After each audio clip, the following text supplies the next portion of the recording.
This is the eZip Skyline. It's one of the most popular bikes sold and made by Curry Technologies, and again, the line is eZip. It's also one of the most affordable, so this is under $1,000, and there are some sort of detractors, that keep it that price, but it's a step up from the eZip Trailz, and what you're really getting with that step up is an aluminum frame versus steel, and sort of a mid-mounted battery instead of the rear rack ones that hang off the side. And this is also a lithium battery.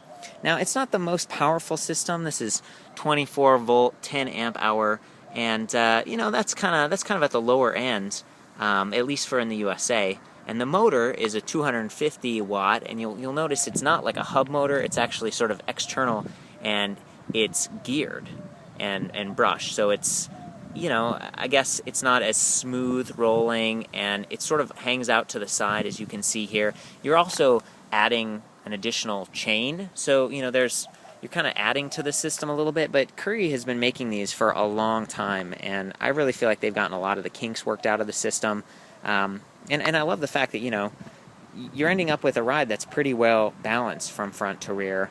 It's going to get the job done, and it's got both pedal assist and twist and go functionality. So right now it's in twist and go, and the battery's at full. You can kind of see that there.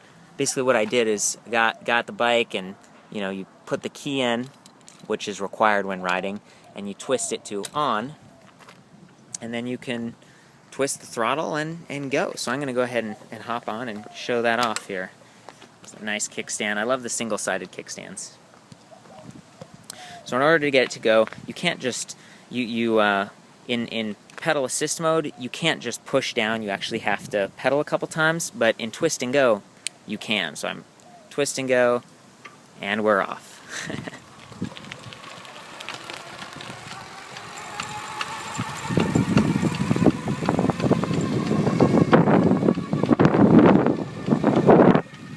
Woo!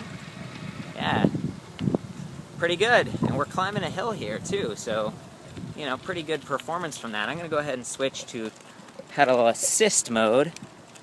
There we go, and it just kicks in, so I don't have to twist the throttle. It just goes ahead and supports my pedaling motion.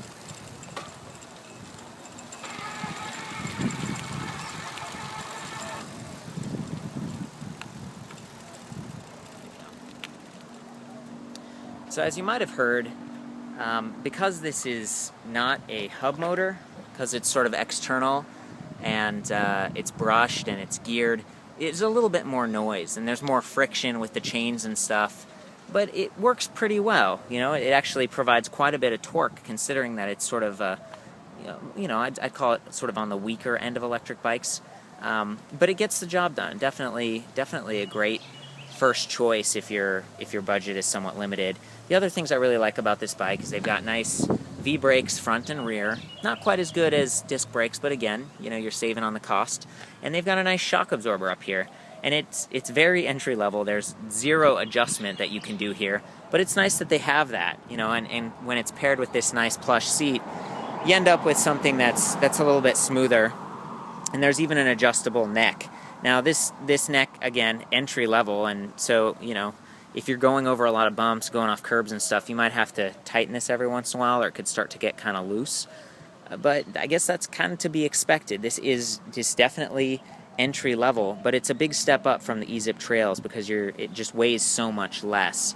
And again, you're keeping the center of gravity really low with this lithium pack, and that can be removed pretty quickly if you want to charge it like in the office or something like that. So that's a big benefit. You can also see there's nice quick release on the front wheel, on the seat post, so you're getting a lot of value. And Curry always adds these nice thick tires, so they're smooth rolling and they're meant to resist thorns, because let me tell you, if you get a flat tire, it's kind of a lot of work to take off this rear wheel and everything, and you might actually be better off going to an electric bike shop and getting them to help. But that's kind of it. Those are the pros and cons. It's got 7 gears, and so if you do run out of batteries, if for some reason you get way out and your battery runs out, you can still switch this back to one of these gears back here, and you'll notice that they actually have this like mega range gear, and that's going to make it super easy to climb hills, sort of like oversized gear. And it's nice that they did that because, you know, it's still a relatively heavy bike, and it's no fun to pedal if you run out of batteries. So that's essentially it. This is the eZip Skyline. It's an aluminum, sort of entry level, but pretty good bike. One of the most popular ones on the eZip line. For more pictures and the full written review, check out ElectricBikeReview.com. See you there.